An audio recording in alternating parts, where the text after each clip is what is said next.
तो जैसा कि आप सब जानते हैं कि ज्योतिष जो है एक ऐसी विद्या है जिसके द्वारा जो हम भूत, वर्तमान, भविष्य जान सकते हैं।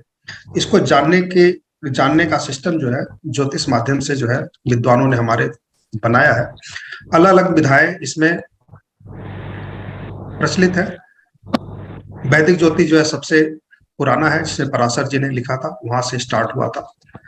उसके पहले भी होगा, लेकिन पराशर जी का ही जो है देखने को मिलता है। उसके पहले रावण संहिता के नाम से आता है। रावण ने भी जो ज्योतिष के बारे में रिसर्च किया था, वो भी एक साइंटिस्ट था। आजकल जो प्रचलित है उसमें जो है पराशर ज्योतिष ज्यादा मान्य है, जिसको हम वैदिक ज्योतिष कहते हैं। उसको आगे जब और बढ़ा तो हमारे न्यूमरोलॉजी आ गया, जो रोम से चल करके यहाँ पर आया। कुछ लोग कहते हैं कि इंडिया से जाकर के रोम पहुंचा, फिर रोम से हमारे वहां आया। जो कुछ भी है, न्यूमरोलॉजी भी आजकल जो है काफी अच्छा चल रहा है। काफी अच्छे प्रिडिक्शन उससे भी लोग देते हैं। फिर आता है वास्तु ज्योतिष। वास्तु ज्योतिष के माध्यम से भी, वास्तु घर का नक्शा देख के भी घर के बारे में आपके कहाँ पर कमी है और क्या उपचार किया जा सकता है, क्या प्रॉब्लम हो सकती है घर में, ये सब चीजें वास्तु ज्योतिष बताते हैं।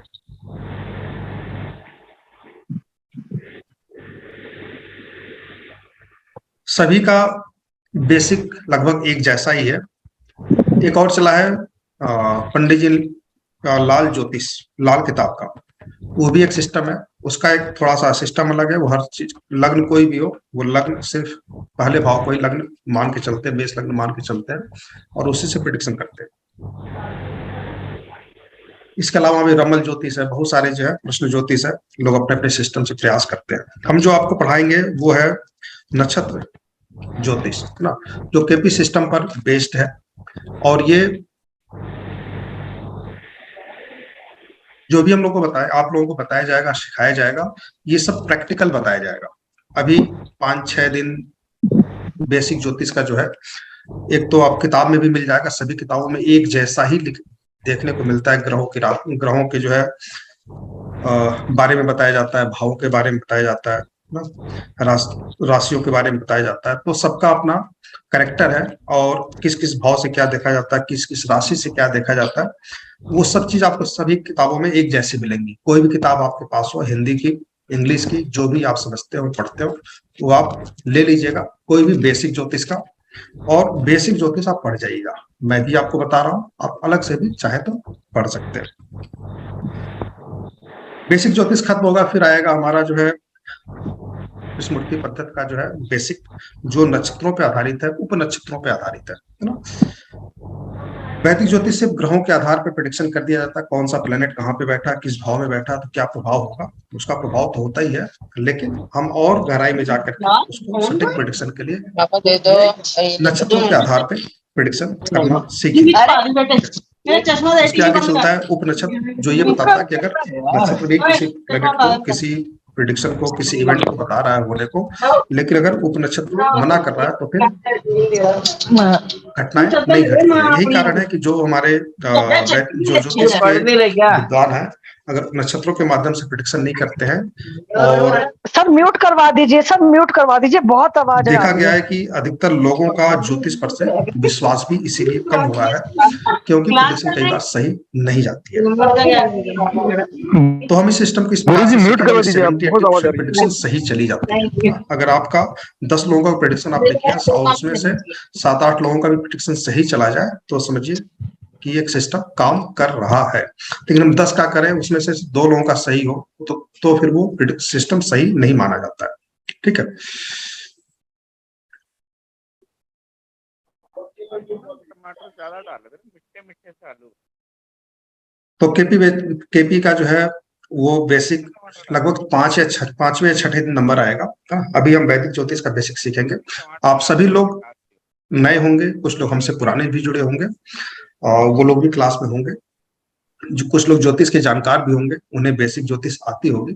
जो लोग नए हैं, उन्हें ध्यान देने की जरूरत है। मेरा अपना अनुभव है, खास करके 6-7 साल तो मुझे हो गया, 2016 से क्लास में ले रहा हूँ।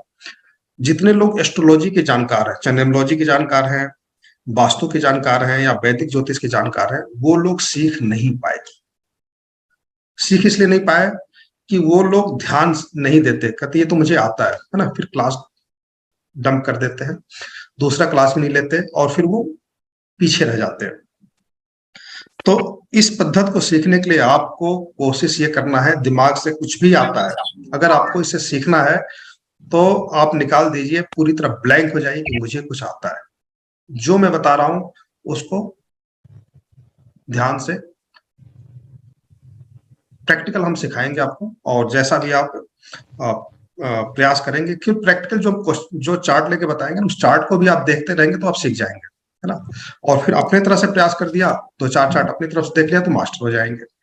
मैंने देखा कि जो लोग प्रयास करते हैं, आज हमने पढ़ा दिया 2 चार्ट पे 3 चार्ट पे और कल आपने 2-4 चार्ट पढ़ लिया, तो फिर आप जो है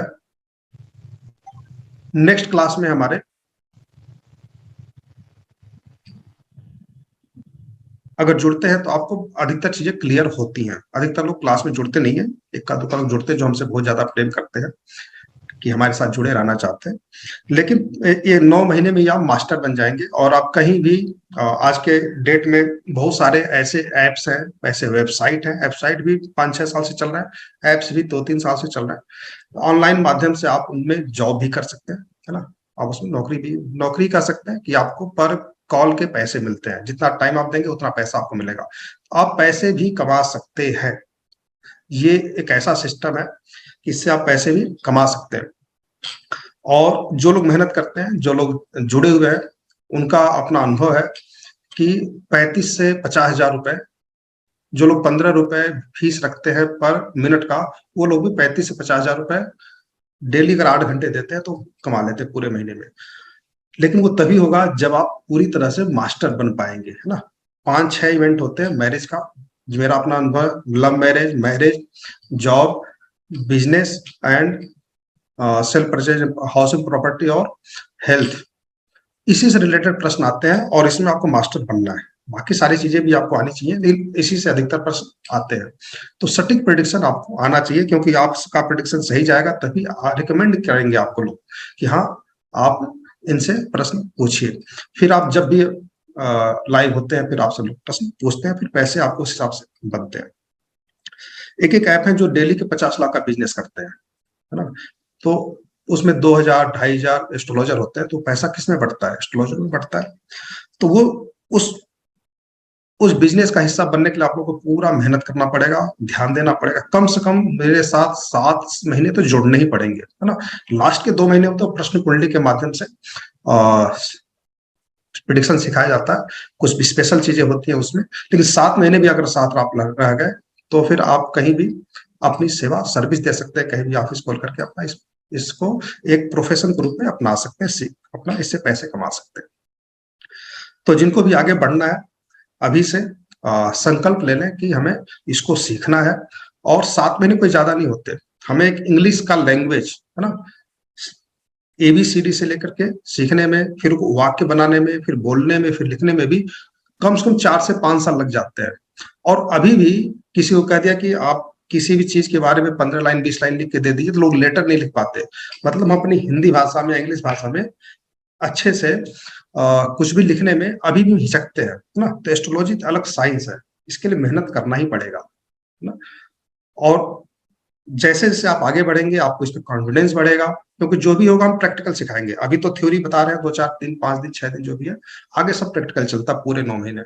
तो जैसे जब प्रैक्टिकल आप करते जाएंगे वैसे वैसे आपको कॉन्फिडेंस बढ़ेगा, फिर आप अच्छे से और सीखने का मन बना। अगर पहले महीने में आपको समझ में नहीं आया तो फिर आगे भी समझ में नहीं आएगा, है ना। तो क्लास को ध्यान से कीजिए और चलिए हम शुरू करते हैं। पहला जो है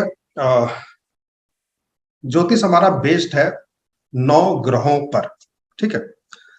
सबसे पहला हमारा है 9 ग्रह, जिसको हम सूर्य, चंद्रमा, मंगल, बुध, गुरु, शुक्र, शनि के नाम से जानते हैं, ठीक है। इनमें 2 प्लेनेट और आते हैं, वो है राहु और केतु, ठीक है। राहु केतु नंगी आंखों से नहीं देखा जा सकता, उसे हम देख नहीं सकते, लेकिन उनको छाया ग्रह के रूप में माना गया है। और वो कहाँ पे होते हैं, आकाश में कहाँ पर होते हैं, वो हम आपको बताएंगे। दूसरा हमारा बेस्ड होता है राशियों के ऊपर। ग्रहों से आगे तारों का एक पुंज होता है, उनकी ऐसी बनावट होती है कि उनके उसी हिसाब से नाम रख दिया गया, जो मेघ से लेकर के मीन तक राशियां होती है। 12 राशियां होती हैं, मेघ वृक मिथुन, कर्क सिंह कन्या, तुला वृश्चिक, धनु मकर कुंभ मीन, 12 राशियां होती है। और उससे भी आगे हम जाएंगे तो और तारों का पुंज होता है, इनको नक्षत्रों के में बांटा गया। 27 तरह के तारों का पुंज होता है और उनको 27 नक्षत्रों में बांटा गया।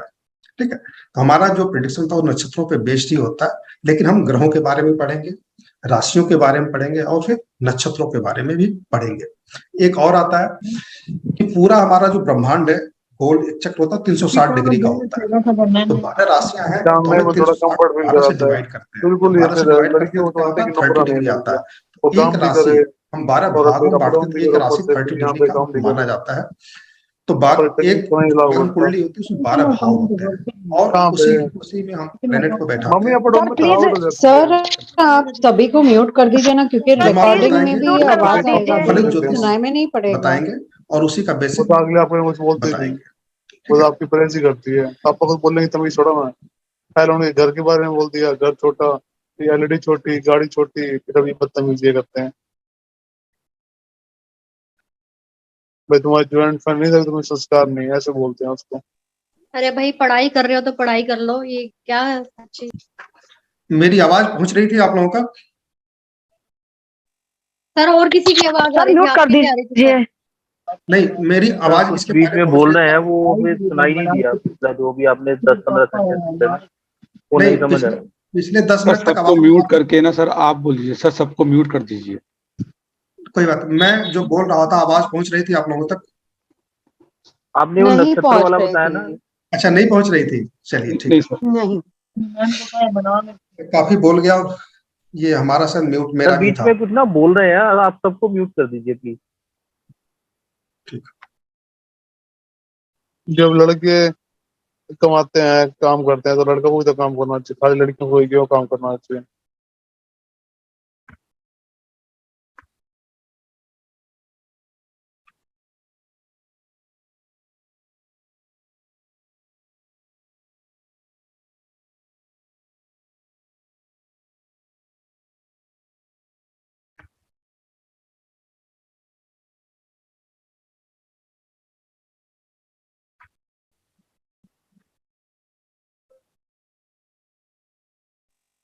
दे दो किसी को दे देते हो।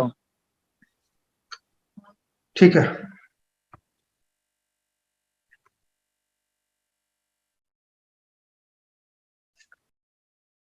जैसा कि बताया अभी आप लोगों को कि हम ज्योतिष में जो है 12 राशियों के बारे में पढ़ेंगे, 27 नक्षत्रों के बारे में पढ़ेंगे और 9 ग्रहों के बारे में पढ़ेंगे। ठीक है, 9 ग्रह को आप जानते ही हैं, सूर्य चंद्रमा मेघ, सूर्य चंद्रमा मंगल बुध गुरु शुक्र शनि, और 8वें और 9वें होते हैं राहु और केतु। ठीक है, तो ये ग्रह आए कहां से, है ना?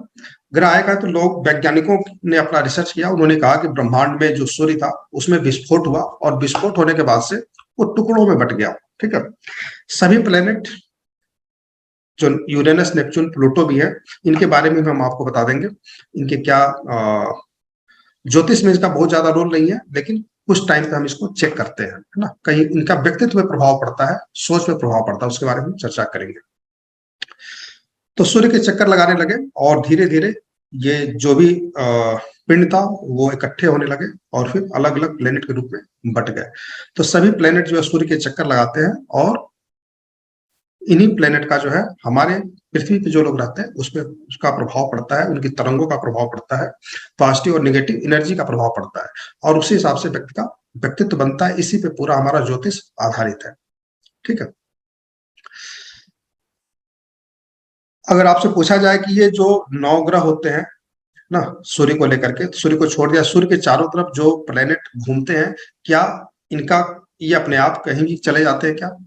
लेकिन ऐसा नहीं है, ये एक लाइन में होते हैं। देखिए जैसे ये चार्ट में आपको दिख रहा है, एक लाइन में ही होते हैं। ये 16 डिग्री का अंतर होता है, 8 डिग्री ऊपर 8 डिग्री नीचे, इतने इतने अंतर पे ही एक चारों तरफ एक परिधि उनकी बनी हुई है, वो आगे पीछे कहीं नहीं जाते। एक रेखा बना हुआ, उसी रेखा पे वो परमानेंट घूमते रहते हैं, है ना? उनका एक फिक्स टाइम होता है, उसी उसी टाइम पे वो आगे जाते हैं, उसी टाइम पे पीछे आते हैं ना।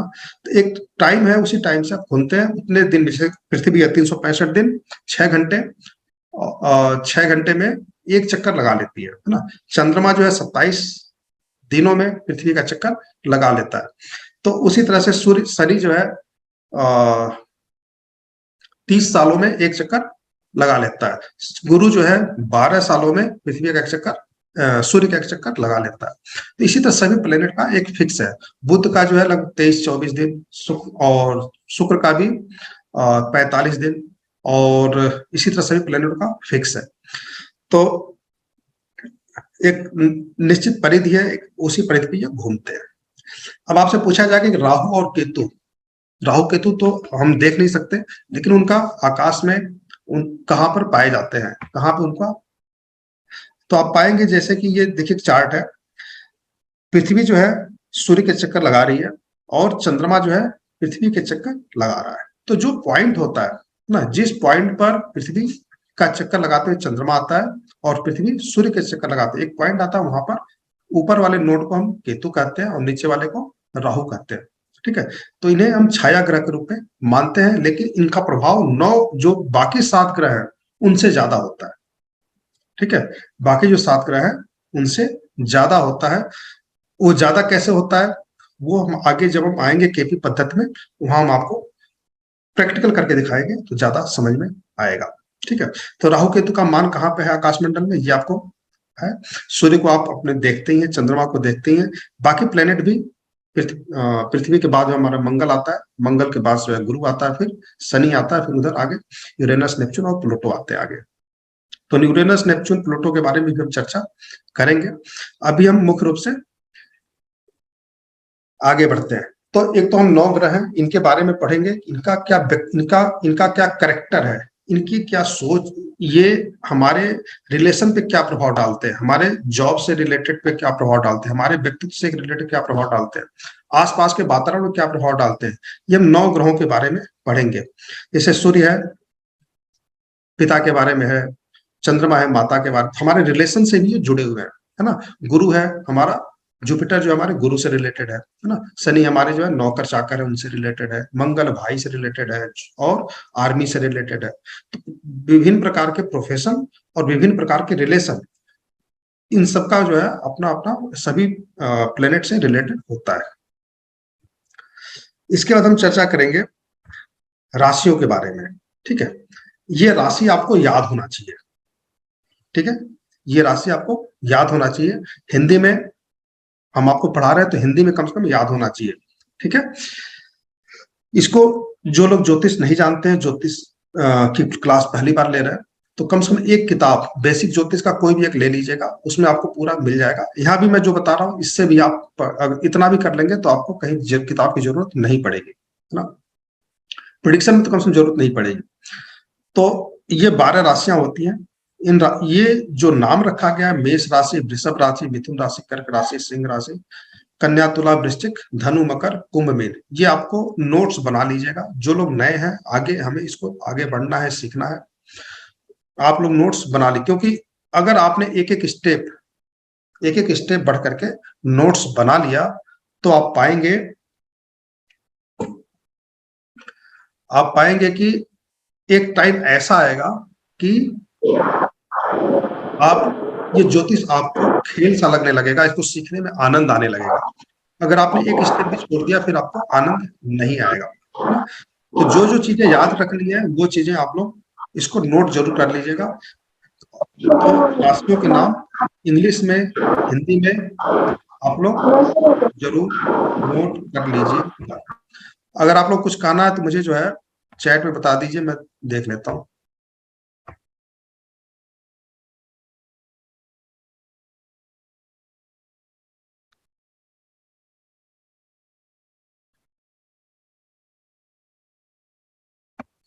चलिए, इसको जो आप लोग नोट कर लीजिएगा, मेष, वृश्चिक, मिथुन, कर्क, सिंह, कन्या, तुला, वृश्चिक, धनु, मकर, कुंभ, मीन। इसके बारे में विस्तार से हम चर्चा करेंगे कि मेष राशि का क्या व्यक्तित्व है, क्या सिग्निफिकेंस है, उसका क्या महत्व है ना। मेष राशि वाले या मेष लग्न वाले का स्वभाव कैसा होता है, उनका किस किस बिजनेस पे, किस किस प्रकार के नौकरी पे उनका प्रभुत्व होता है, कैसे किस प्रकार की नौकरी मेष राशि वाले करना चाहते हैं, मेष लग्न वाले करना चाहते हैं, है ना, उस सब पे हम चर्चा करेंगे। आप लोगों ने पढ़ा होगा कि हमारी जो है मेष राशि है, तो हमारा जो है नाम चू से पड़ता है, लू से पड़ता है। ये कैसे, आप लोगों को पता होना चाहिए कि चंद्रमा जिस राशि में होता है वही राशि हमारी जन्म राशि मानी जाती है। चंद्रमा जिस राशि पे होता है वही हमारी राशि मानी जाती है, और उस राशि में जो है 2.25 नक्षत्र होते हैं। तो मेष राशि में जो है, ये मेष राशि का जिसका नाम पड़ेगा, चंद्रमा जिसका जो मेष राशि में रहेगा, उसका चू से चूचे चोला लड्डूआ ये नाम पर इसी से नाम रखा जाता है। तो जन्म के टाइम पे चंद्रमा जिस राशि में होता है उसी के आधार पर नाम हम रखते हैं। ये चीजें आपको मालूम होनी चाहिए, ठीक है।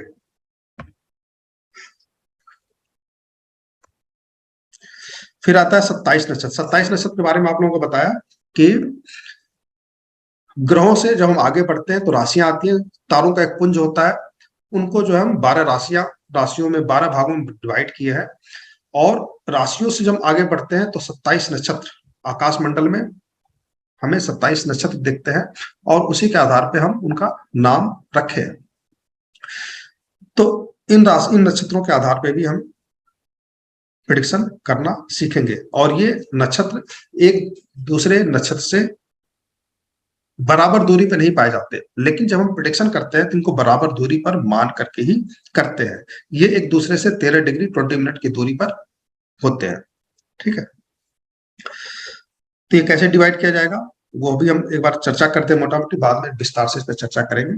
जैसा कि आप सब जानते हैं कि 360 डिग्री का हमारी परिधि होती है, पृथ्वी के चारों तरफ हमारे गोल एक रेखा है 360 डिग्री का है। तो उसको जब 12 भागों में डिवाइड करते हैं तो वो 12 राशियां, है ना, 30 डिग्री की एक राशि हो जाती है, तो 12 राशियां हैं। तो एक राशि का मान 30 डिग्री होता है, लेकिन नक्षत्र हमारे 27 नक्षत्र हैं, तो 360 को हम 27 से डिवाइड करेंगे तो 13 डिग्री 20 मिनट आता है, ठीक है। और एक राशि में 2.25 नक्षत्र होते हैं, 13 डिग्री 20 मिनट, 13 डिग्री 20 मिनट और 3 डिग्री 20 मिनट, 2.25 नक्षत्र होते हैं। तो मोटा मोटी इसको अभी याद कर लीजिए, विस्तार से हम और आगे चर्चा करेंगे।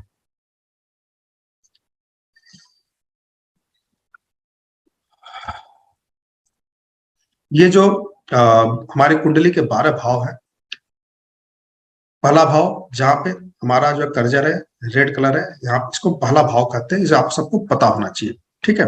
ये पहला भाव है। इसके बाद द्वितीय स्थान यहाँ लिखा हुआ है, ये दूसरा भाव है। फिर तीसरा स्थान यहाँ पे लिखा हुआ है, चौथा स्थान, पांचवा स्थान, छठा स्थान, सप्तम स्थान, अष्टम स्थान, नवम स्थान, और ये 10वां स्थान, एकादश और द्वादश स्थान। तो 360 डिग्री को जब 12 से डिवाइड करेंगे तो इस तरह 360 डिग्री को 30 से 12 डिग्री, मतलब 12 राशियां होती हैं और 12 भाव होते हैं, 30 से डिवाइड करेंगे तो 12 आ जाएंगे। तो 30 डिग्री का एक भाव होता है, ठीक है, एक भाव का मान 30 डिग्री होता है, और प्रत्येक भाव से हम विशेष चीजें देखते हैं। जैसे प्रथम भाव है लग्न है, व्यक्तित्व है, रूप रंग है, शरीर है ना। सेकंड भाव हमारा धन स्थान है, हमारा परिवार है, हमारी वाणी है, हमारी आंखों के बारे में, आंख में कोई प्रॉब्लम होगी कि नहीं, व्यक्ति अंधा होगा कि नहीं, जन्म से अंधा होगा, बाद में अंधा होगा, कोई प्रॉब्लम आएगी कि नहीं आएगी, हम द्वितीय भाव से देखते हैं ना। तो इसके बारे में भी हम आज या कल चर्चा विस्तार से करेंगे, ठीक है।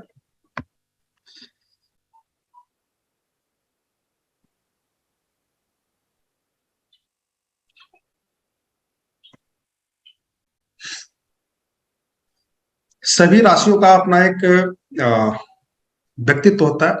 जैसे राशि जो है, मेष राशि जो है वो गर्म प्रकृति माना जाता है, फायर उसका जो है अग्नि जो है माना जाता है, टेरस का जो है अपना पृथ्वी तत्व प्रधान माना जाता है। सभी राशियों के बारे में भी जब हम राशियों के बारे में, लग्नों के बारे में बताएंगे, एक साथ सबके बारे में चर्चा करेंगे। इसको आप लोग नोट, जैसे ही है चार्ट, इस चार्ट को आप लोग बना लीजिएगा कम से कम, है ना, कि एरीज जो है मेष राशि जो है अग्नि तत्व प्रधान है, टोरस वृषभ राशि जो है अर्थ तत्व प्रधान है, जेमिनी जो है वायु तत्व प्रधान है। तो ये 2-3 बार आप इसको पढ़ लेंगे तो याद हो जाएगा ना। ग्रहों की उच्च नीच राशियां भी हम चर्चा करेंगे। वैदिक ज्योतिष में इसका बहुत ज्यादा महत्व है, इस पर बहुत ज्यादा जोर देते हैं, लेकिन जब हम प्रैक्टिकल में इसको देखेंगे तो इसका बहुत ज्यादा महत्व नहीं है, है ना? क्यों नहीं है? क्योंकि हमने पाया है कि जब भी इस तरह के 4 या 5 ग्रह उच्च के स्वराशि के होते हैं तो वैदिक ज्योतिष में कहा गया कि ऐसा व्यक्ति राजा होता है, लेकिन पाया ऐसा गया है कि वो व्यक्ति राजा नहीं है। उसके पीछे कारण क्या है वो भी हम चर्चा करेंगे, ठीक है? तो ज्योतिष किस चीज पे आधारित है? 9 ग्रहों पे आधारित है, 12 राशियों पे आधारित है, 27 नक्षत्रों पे आधारित है, ठीक है? तो सबसे पहले हम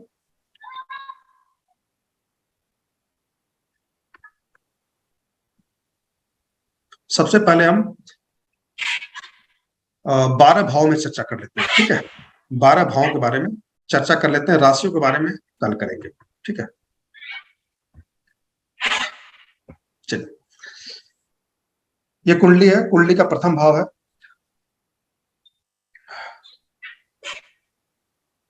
रिकॉर्डिंग आप लोगों को दी जाएगी, इसको आप लोग सुन लीजिएगा दोबारा, और चाहिएगा तो नोट्स भी बना लीजिएगा। कोई किताब हो तो उसे भी एक बार आप पढ़ जाइएगा, ठीक है? क्योंकि हर किताब में थोड़ा बहुत भिन्न होता है, लेकिन लगभग सेम जैसा होता है। तो कुंडली का जो प्रथम भाव है इसको हम तनु भाव के नाम से जानते हैं, लग्न भाव के नाम से जानते हैं, और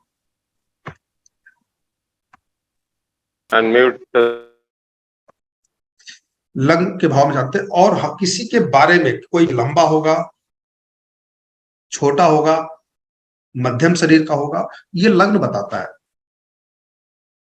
ठीक है? व्यक्ति काला होगा, गोरा होगा, देखिए ये सब चीजें तो निर्भर है माता पिता पे, आनुवंशिक लक्षणों पे भी निर्भर है। लेकिन अगर माता पिता जो है मिथुन लग्न के हैं तो लंबे हो गए, लेकिन वहीं पर वृषभ लग्न आ जाएगा तो वो व्यक्ति छोटा रह जाएगा। मेष लग्न वाले लंबे होते हैं, वृषभ लग्न वाला थोड़ा से मध्यम शरीर के होते हैं। धनु लग्न आ जाएगा तो लोग छोटे होते हैं, कंधा उनका भारी होता है, ठीकने मतलब कह सकते हैं कि अपने माता पिता के एवरेज में छोटे होते हैं।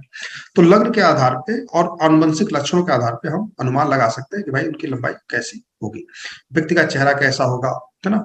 तो ये प्रथम शरीर से हम प्रथम भाव से व्यक्ति के रूप, रंग, शरीर के बारे में विचार करते हैं। दूसरा क्या है कि ये हमारा दिमाग, जो आंखों के ऊपर का जो हिस्सा है जहां पे हमारे बाल है, इसके ये पूरा दिमाग है प्रथम भाव। इससे हम पता करेंगे व्यक्ति का दिमाग कितना तेज है ना? लग्न ही बताएगा व्यक्ति का दिमाग कितना तेज है ना?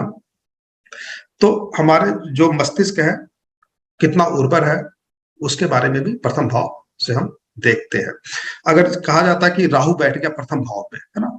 तो आप लोगों ने सुना होगा, अगर ज्योतिष के बारे में थोड़ा भी जानकारी, कि राहु बैठ गया तो व्यक्ति क्या हो जाता है, वो राहु का स्वभाव क्या होता है, राक्षसी स्वभाव होता है। तो ऐसा व्यक्ति का स्वभाव राक्षसी हो गया। यहाँ गुरु बैठ गया, गुरु मतलब जुपिटर, जुपिटर अगर बैठ गया तो उसका काम क्या है, लोगों को शिक्षा देना। तो ऐसा व्यक्ति लोगों को उपदेशक बन जाता है, टीचर बन जाता है, नॉलेजेबल व्यक्ति बन जाता है ना? तो प्रथम भाव से व्यक्ति का पूरा व्यक्तित्व बताता है ना? शनि बैठ गया, शनि का काम क्या है, स्लो चलना। शनि 2.5 साल में एक राशि चलता है, 30 सालों में सूर्य के चक्कर पूरा करता है। तो कहा जाता है कि सूर्य, कहानी किस्सों में भाई लंगड़े थे, चलिए वहां पे हम नहीं जाते, लेकिन हाँ स्लो चलते हैं, ये दूर भी है सूर्य से, तो स्लो चलते हैं।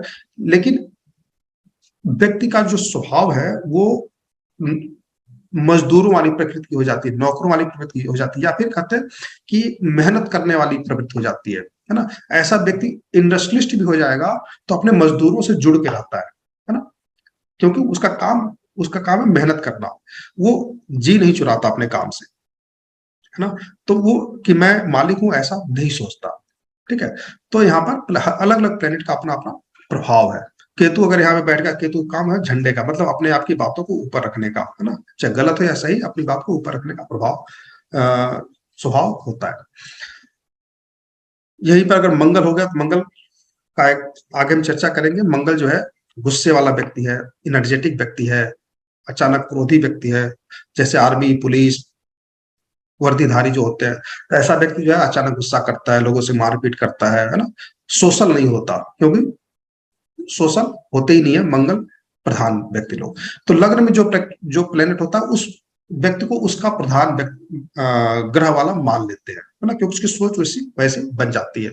लग्न में और दशम में जो प्लेनेट होता है तो गुरु है तो गुरु प्रधान, शनि है तो शनि प्रधान, ऐसा हम मान करके प्रिडिक्शन दे देते हैं और अधिकतर प्रभाव आपको देखने को मिलेगा। ठीक है, तो लग्न के बाद से हम व्यक्तित्व के बारे में पता करते हैं, स्वभाव के बारे में पता करते हैं। अब हम बात करते हैं सेकंड भाव। ठीक है, सेकंड भाव क्या होता है? हमारा दूसरा भाव जो होता है ये हमारा परिवार है। ठीक है, अगर यहाँ पे राहु बैठ गया तो परिवार में कहीं की परेशानी हमेशा बनी रहेगी, आपस में मिलजुल के नहीं रहेंगे। राहु क्या है? तोड़ना, लोगों में फूट डालना। ऐसा व्यक्ति सिगरेट, तंबाकू, शराब कुछ खाएगा ही खाएगा। बहुत ही संस्कारी परिवार से है तो भी कुछ न कुछ होगा। दूसरा, उसकी वाणी में कड़वाहट भी होगी, मीठी आवाज नहीं होगी। वो जब बोलेगा तो लोगों को लठ जैसा लगेगा, बुरा सा लग सकता है। हाँ ठीक है, एक दूसरे से प्रेमी है तो एक साथ रहते रहते पहचान जाते हैं, लेकिन फिर भी कई बातें चुभने वाली वो बोल देता है। गुरु हो गया, अच्छा प्लेनेट है। बुध एक अच्छा प्लेनेट है। शुक्र एक अच्छा प्लेनेट है। ये प्लेनेट यहाँ पे होंगे तो व्यक्ति क्या होगा? मधुर बोलने, अच्छा मीठा बोलने वाला होगा, है ना। गुरु हो गया तो शिक्षा हमेशा बोलेगा, तो उपदेशक भाषा में बोलेगा। बुद्ध हो गया तो वो मीठी वाणी बोलेगा, मतलब उसकी आवाज में ना जब वो बोलेगा तो सुनने का मन करता है। ऐसे लोग सिंगर होते हैं, है ना। और गुरु अगर है तो उसका परिवार बहुत बड़ा होगा। गुरु क्या है? विस्तार का कारक है, आकाश तत्व है, तो उसका परिवार बड़ा होगा। बुध है तो उसका परिवार छोटा होगा। शुक्र है तो उसके परिवार वाले चकाचौंध, मतलब ब्रांडेड चीजों का यूज करने वाले, अच्छे तरीके कपड़े पहनने वाले, अच्छे जगह पर रहने वाले, है ना, क्योंकि शुक्र विलासिता का कारक है। तो ऐसा उनका परिवार होगा। तो दूसरे भाव से हम क्या देखते हैं? परिवार देखते हैं। दूसरे भाव से क्या देखते हैं? वाणी देखते हैं। दूसरे भाव से हम क्या देखते हैं? आंख, गाल, जीभ, ठीक है, ठुड्डी, है ना, और खाना खाने की ऊपरी नली, है ना, सेकंड भाव से देखा जाता है। देखिए यहाँ पे क्या क्या दिया है? धन स्थान में आर्थिक स्थिति, हाँ ठीक है, धन भाव भी है ये। कुटुंब भाव परिवार है, चेहरा है, और आवाज है, वाणी है, जीभ है, ठीक है, संपत्ति है। तो संपत्ति सेकंड भाव से देखा जाता है कि हमारा बैंक बैलेंस कितना है, सेकंड भाव से देखा जाता है। ठीक है, तो हमने क्या क्या सीखा? सेकंड भाव से हम क्या क्या देखते हैं? हमारा धन भाव है, बैंक में कितना पैसा, पर्स में कितना पैसा है, ठीक है, हमारा परिवार है ना। हमारे परिवार हमारा किस प्रकार से होगा कि जैसे प्लेनेट होगा वैसा उनका स्वभाव बनेगा, वैसे वैसे। उसके बाद हम क्या देखते हैं? बोली, हमारी आवाज कैसी होगी, है ना, वो इसमें जो प्लेनेट होंगे उसके आधार पे हम प्रेडिक्शन देंगे। दूसरा क्या है? मुख्य रूप से हमारा 3 ही है यहाँ पे, ठीक है, 3-4 है, और इसी के बारे में हम आगे प्रेडिक्शन करेंगे। दूसरा जो है मैरिज के बारे में प्रेडिक्शन करें तो वो भी हमारे परिवार ही हो गया। तो हम परिवार जब मैरिज के बारे में प्रेडिक्शन करेंगे तो वहां सेकंड भाव का ध्यान रखेंगे। ठीक है, धन के बारे में, नौकरी के बारे में प्रेडिक्शन करेंगे तो भी हम सेकंड भाव का ध्यान रखेंगे। अपने परिवार के बारे में, एक समूह जो परिवार हमारा है, माता पिता भाई बहन, है ना, तो उसके बारे में प्रेडिक्शन करेंगे तो सेकंड भाव का ध्यान रखेंगे। ठीक है, आता थर्ड भाव। थर्ड भाव हमारा पड़ोसी है। ठीक है, अगर यहाँ पे राहु बैठा है तो हमारा पड़ोसी कैसा होगा? दुष्ट स्वभाव का होगा, है ना। थर्ड भाव से हम क्या देखते हैं? पड़ोसी। थर्ड भाव से क्या देखते हैं? छोटी यात्रा।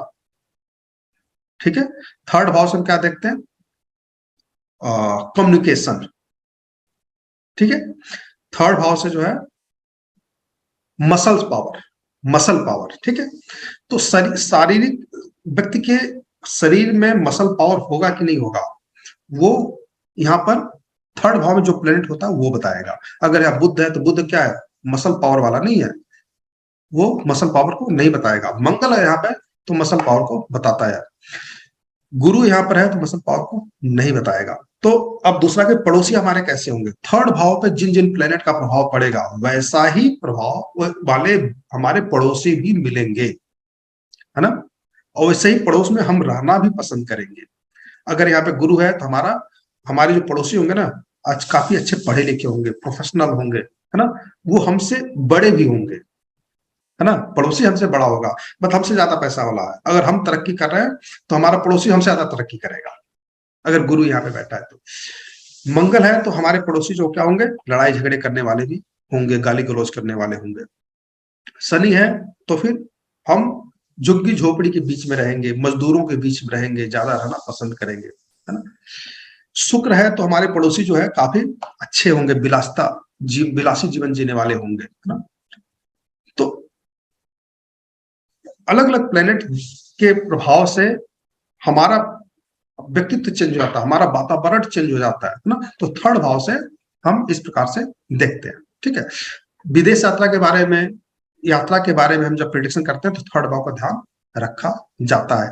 हम आईटी प्रोफेशनल के बारे में जब विचार करते हैं तो थर्ड भाव को देखा जाता है, क्योंकि यहाँ पर थर्ड भाव से आईटी के बारे में भी देखा जाता है।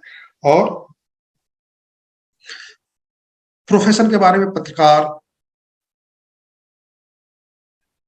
आईटी प्रोफेशनल, सॉफ्टवेयर इंजीनियर ना, और टीवी कलाकार, खास करके टीवी कलाकार नहीं, पत्रकार वो भी जो है जो जिनमें हाथ का यूज होता है ना। उसको क्या बोलते हैं मीडिया में, इसको पत्रकारी समझ लीजिए, ठीक है।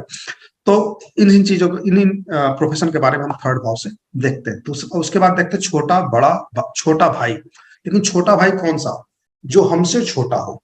थर्ड भाव हमसे ठीक छोटा हो, उसके बारे में विचार करेंगे तो थर्ड भाव से करेंगे, ठीक है। लेकिन उस छोटे भाई से भी छोटा जो है उसके बारे में विचार करेंगे तो वहां पंचम भाव आ जाएगा। और उससे भी छोटा कोई भाई है तो उसका विचार हम सप्तम से करते हैं, ठीक है। तो हमसे छोटा थर्ड भाव, उससे छोटा उसका थर्ड भाव, उससे छोटा उसका थर्ड भाव, इस तरह से हम विचार करते हैं। तो हमसे जो छोटा भाई है वो कैसा होगा, अगर यहाँ पे गुरु है तो वो हमसे ज्यादा पैसे वाला होगा, हमसे ज्यादा बुद्धिमान होगा, हमसे ज्यादा, जो गुरु ज्ञान का कारक है, विस्तार का कारक है, तो विद्वान होगा, पढ़ा लिखा होगा, हमसे ज्यादा अनुभवी होगा ना? लेकिन यहाँ पर राहु आ गया तो हमारा भाई कैसा होगा, दुष्ट स्वभाव का होगा। मंगल आ गया तो दुष्ट का तो नहीं बोले, लड़ाई झगड़ा करने वाला होगा, गाली गलौज करने वाला होगा। अधिकतर भाई होते ही नहीं है, कहा जाता है कि थर्ड भाव में अगर मंगल हो तो भाई होते ही नहीं है ना। कहा सूर्य स्थित, थर्ड भाव के बारे में एक सूत्र है, सूर्य स्थितो अग्र जातो, शनि स्थित पृष्ठ जातो, और मंगल स्थित हो तो न अग्र जातो न पृष्ठ जातो। अर्थात न छोटा भाई होता है न बड़ा भाई होता है। तो सूर्य अगर थर्ड भाव में आ जाए तो सूर्य एक क्रूर प्लेनेट माना जाता है। और यहाँ पे सूर्य अगर आता है और स्वराशि का न हो, स्वराशि का न हो, और थर्ड भाव के स्वामी की दृष्टि न पड़ रही हो, तो फिर ऐसे जातक का बड़ा भाई नहीं होता, ठीक है। राहु हो तो परिवार में या तो बड़ा होगा या छोटा होगा। भाइयों में अगर लड़का है तो अपने भाई में या तो छोटा होगा या बड़ा होगा। स्त्री है तो अपने बहनों में छोटा होगा या बड़ा होगा, अगर राहु थर्ड भाव में आए तो, ठीक है। मान लीजिए कि एक बड़ी बहन है और छोटी बहन के चार्ट में राहु थर्ड भाव में आ गया, ठीक है। छोटे सेकंड भाव की जो बहन है उसके उसके चार्ट में राहु आ गया, तो आप बिना सोचे प्रेडिक्शन दे सकते हैं कि अगला इसका भाई होगा, क्योंकि वो बीच का आ गया ना। उसके बाद कोई छोटी बहन नहीं हो सकती, क्योंकि इसके चार्ट में राहु थर्ड भाव में है, तो तीसरे नंबर की कोई बहन नहीं हो सकती, फिर भाई ही आएगा। ये बहुत सटीक प्रेडिक्शन है, आप लोग प्रयास करेंगे, चार्ट देखेंगे, पाएंगे 100% ये सही जा रहा है, ठीक है। थर्ड में और 11th में अगर ऐसा राहु है तो ऐसा ही प्रेडिक्शन देखने को मिलता है। तो थर्ड भाव में दोबारा रिपीट कर लेते हैं क्या क्या देखा जाता है। छोटे भाई बहन के बारे में, छोटी यात्रा के बारे में, कम्युनिकेशन के बारे में, मसल पावर के बारे में, पड़ोसी के बारे में, ठीक है। हमारे पड़ोसी कैसे होंगे, हमारे भाई कैसे होंगे, हमारा कम्युनिकेशन स्किल कैसा होगा, हमारा जो है मसल पावर कैसा होगा, हम कितनी यात्राएं करनी पड़ती हैं, यात्रा कर पाएंगे या नहीं कर पाएंगे, वो सब चीजें थर्ड भाव से देखी जाती है, ठीक है। अब आते हैं चतुर्थ भाव। चतुर्थ भाव क्या है, हमारे माता का भाव है, ठीक है। चतुर्थ भाव हमारे माता का भाव है। शरीर के अंगों में देखेंगे तो हृदय, है ना, शरीर के अंगों में हृदय स्थान जो है हमारा चतुर्थ भाव से देखा जाता है। वात्सल्य, का भाव भी चतुर्थ है। तो ये चंद्रमा का मुख्य रूप से भाव माना जाता है, और हृदय का स्थान जो हमारा है वो भी चतुर्थ भाव से देखा जाए। फेफड़े के बारे में भी विचार हमें करना हो तो चतुर्थ भाव से ही करते हैं। और एक चीज और छूट गया, थर्ड भाव में ना हमारा शरीर के अंगों में भाव छूट गया। शरीर के अंगों में थर्ड में क्या आता है? कान, नाक, गला। ठीक है, कान, नाक, गला, ये तीनों हम थर्ड भाव से देखते हैं। ठीक है, और कंधा, पीठ के रीढ़ की हड्डी, ये भी हम थर्ड भाव से देखते हैं। ठीक है, चलिए चतुर्थ पे आते हैं। तो ये माता का भाव है, इससे माता के बारे में विचार करेंगे। माता हमारी अच्छी होंगी, माता हमारी बीमार होंगी, माता का स्वभाव कैसा होगा, है ना, वो भी चतुर्थ भाव बताता है, चतुर्थ का स्वामी बताता है। चतुर्थ भाव जो है ये हमारे जन्म भूमि का भी है, जन्म भूमि का भी है। तो चतुर्थ का में जो प्लेनेट बैठेगा, जिस प्लेनेट की दृष्टि होगी, चतुर्थ का स्वामी जिस प्लेनेट के साथ बैठेगा, अपने राशि से जिस भाव में जाएगा, मतलब छठे में गया, आठवें में गया, उसी प्रकार से माता की स्थिति चेंज होती रहेगी, चेंज हो जाएगी, है ना। तो वो प्लेनेट कौन सा है, चतुर्थ में बैठने वाला, चतुर्थ का स्वामी कैसा है, वैसा ही माता का व्यक्तित्व बनता है ना। भाग्य स्वरूप हमें वैसा ही माता मिलती है, माता हमारे साथ वैसा ही व्यवहार करती है। ऐसा पाया गया है कि एक माता ही जो है, 4 बच्चे हैं, माता तो माँ हमेशा बच्चों से प्यार ही करती है, लेकिन जब वो बड़े हो जाते हैं, आत्मनिर्भर हो जाते हैं, तो उन्हीं अनुभव तो में यही आया है कि कहीं ना कहीं थोड़ा बहुत अंतर देखने को आपको मिलेगा, या फिर सभी का चार्ट एक जैसा ही होगा, है ना। लेकिन कहीं ना कहीं स्वभाव कि माता किसी को ज्यादा महत्व देंगी, चाहे आप उनको ज्यादा दे रहे हैं इसलिए वो ज्यादा महत्व दे रही है, कहीं ना कहीं कारण उसको आपको देखने को मिल जाए कि माता एक बच्चे के प्रति ज्यादा सपोर्टिव, दूसरे पर थोड़ा कम है। बुरा नहीं चाहती, लेकिन सपोर्टिव कम हो जाती है, उसके पीछे कारण कुछ भी हो सकता है। तो माता के स्वभाव के बारे में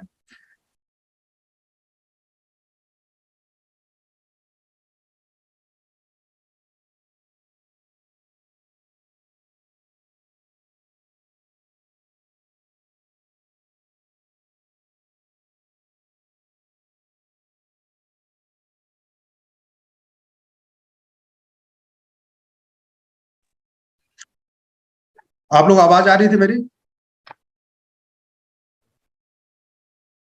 यस सर, आ रही है। ठीक है, मैं पीछे अभी 10 मिनट से बात कर रहा हूँ, आप लोग से आवाज पहुंच रही है ना? नहीं, अभी सर वॉइस ब्रेक हो गई थी आपकी। अभी 1 मिनट के लिए? हाँ जी, हाँ जी सर। ठीक है, ठीक है, चलिए कोई हाउस बात कर नहीं। आप फोर्थ हाउस में थे ना तब तक, हाँ। मींस वो फोर्थ हाउस का कुछ डिस्क्रिप्शन सुनाई दे रहा था। कोई बात नहीं, मैं फोर्थ भाव दोबारा रिपीट कर देता हूँ।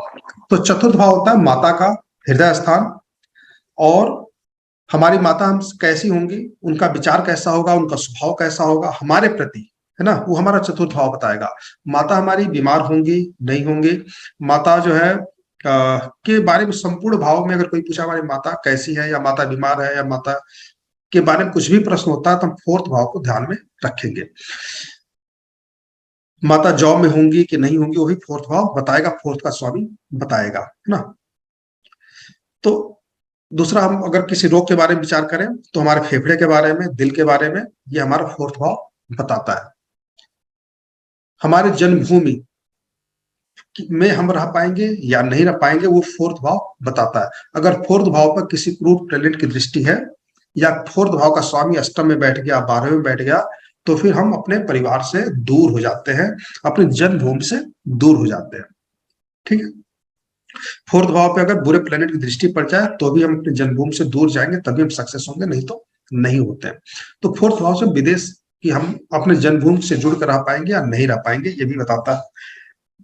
फोर्थ भाव हमारे वाहन और जमीन जायदाद के बारे में भी बताता है कि हम जमीन कब खरीदेंगे, हम मकान कब बनाएंगे।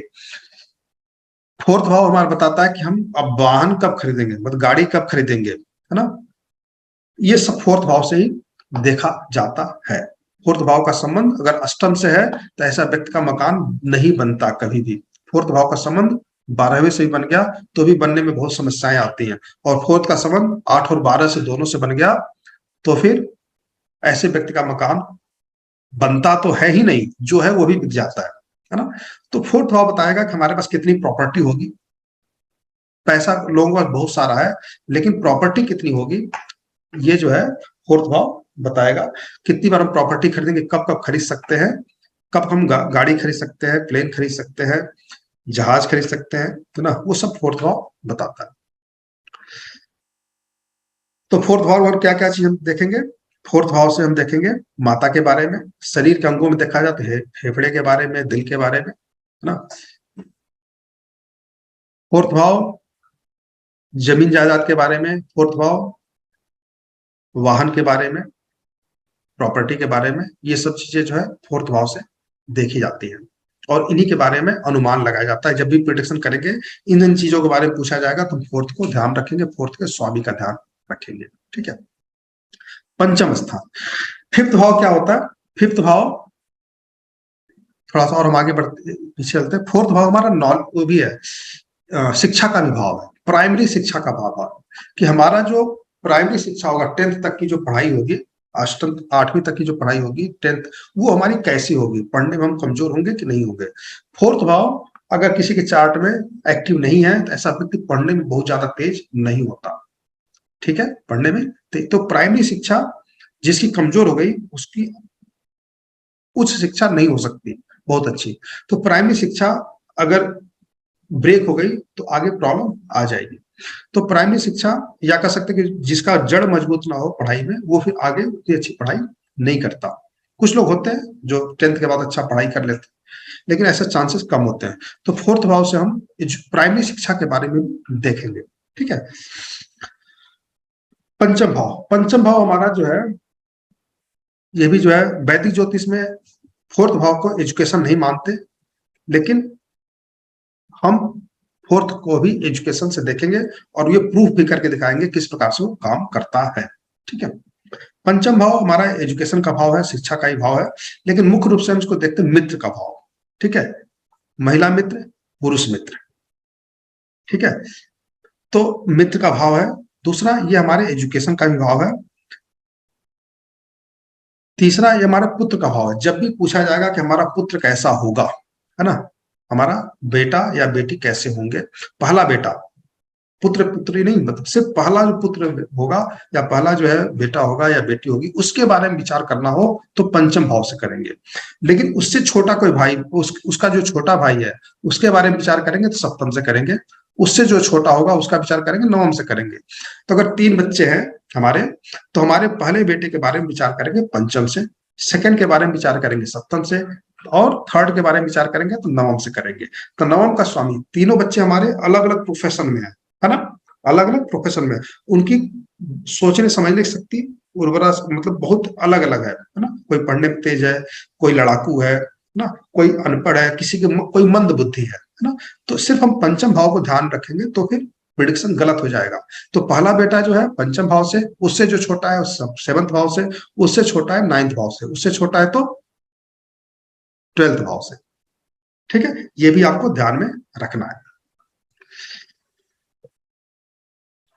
हमें संतान कब होगी, है ना, या कोई स्त्री पूछती कि मुझे संतान कब होगी या मैं गर्भ धारण कब करूंगी, तो उसका प्रिडिक्शन करते समय हमें पंचम भाव का ध्यान रखा जाता है। उसका भाव, उसका स्वामी कहाँ पे बैठा हुआ है और फिर वो किस नक्षत्र में है, वो भी जब हम नक्षत्रों पे चलेंगे तो इस हमारे पद्धति में नक्षत्र बेस्ड है, तो हम नक्षत्र और उप नक्षत्र को भी ध्यान रखेंगे और प्रिडिक्शन टाइम में हम उसकी चर्चा करेंगे किस प्रकार से देखा जाता है। लेकिन अभी आपको समझना कि पंचम भाव पुत्र के बारे में विचार करेंगे।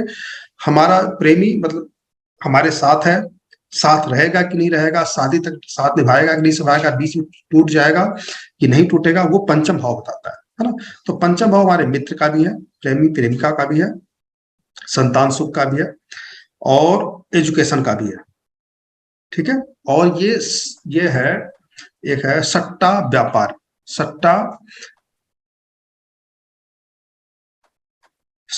व्यापार से रिलेटेड पंचम भाव है ना, पंचम भाव से ही देखते हैं, ठीक है।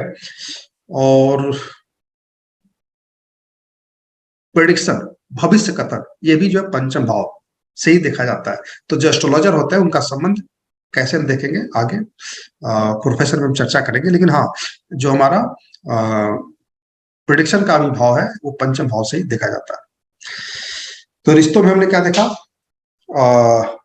पुत्र का भाव है, और क्या देखा, प्रेमी का भाव है, और क्या देखा, मित्र का भाव है, और शरीर के अंगों में देखा जाए तो हमारा पेट, ठीक है, हार्ट भी होगा, हार्ट पीठ, हम्म, हृदय और पीठ भी होगा शरीर में। हार्ट बीट, हृदय, हृदय और पीठ नहीं, हार्ट का से रिलेटेड जो है वो फोर्थ भाव है, ठीक है। तो पेट का जो भाव हमारा है वो हम पंचम भाव से देखेंगे, लेकिन ध्यान रखना हमें कि छोटी आंत होती है पेट में, है ना, और एक बड़ी आंत होती है। तो छोटी आंत के ऊपर का जो हिस्सा होता है वो सिर्फ पेट में आएगा, ठीक है। नाभि के आसपास, नाभि से ऊपर का हिस्सा जो है वो हमारा पंचम भाव में आएगा, और नाभि से नीचे जो है छोटी आंत होती है, उसके नीचे हमारी बड़ी आंत होती है। तो वो जो हम छठे भाव से और सप्तम भाव से देखते हैं, ठीक है। तो शरीर के अंगों में हम पेट जो है हमारा, और पेट का एक हिस्सा होता भी है, ये नाभि से लेफ्ट साइड में हमारा पेट होता है जिसमें भोजन जाता है, जहां पे पचता है ना। तो उसके बारे में जो विचार करते हैं वो पंचम भाव से करते हैं। और बस हो गया, लगभग इतना ही है। अब आते हैं छठे भाव में। छठा भाव जो हमारा होता है ये होता है शत्रु का, कोर्ट केस का और रोग का, ठीक है। जो हमारे शत्रु हैं वो शत्रु कैसा होगा, अगर यहाँ पे गुरु बैठा है तो हमारा शत्रु अच्छा होगा, है ना। शत्रु पे हम हमेशा विजय प्राप्त कर लेंगे। मतलब गुरु जो है ये बताता है कि आप अपने शत्रु पे विजय प्राप्त कर लेंगे, क्योंकि शुक्र एक बड़ा प्लेनेट है। तो उसका मतलब यह कि शुक्र, हमारा शत्रु ऐसा होगा, अच्छा होगा, मतलब कि वो बहुत ज्यादा हमें परेशान नहीं कर, विजय तो हम तभी प्राप्त करेंगे जब वो हमें परेशान नहीं करेगा, है ना। राहु अगर होता है तो हमारा शत्रु जो है काफी खतरनाक होता है, काफी खड़मंडली होता है, बहुत ज्यादा परेशान करता है। तो जैसे जैसे कहा जाता है कि क्रूर प्लेनेट छठे भाव में अच्छे माने जाते हैं, शुभ प्लेनेट अच्छे नहीं माने जाते, ठीक है।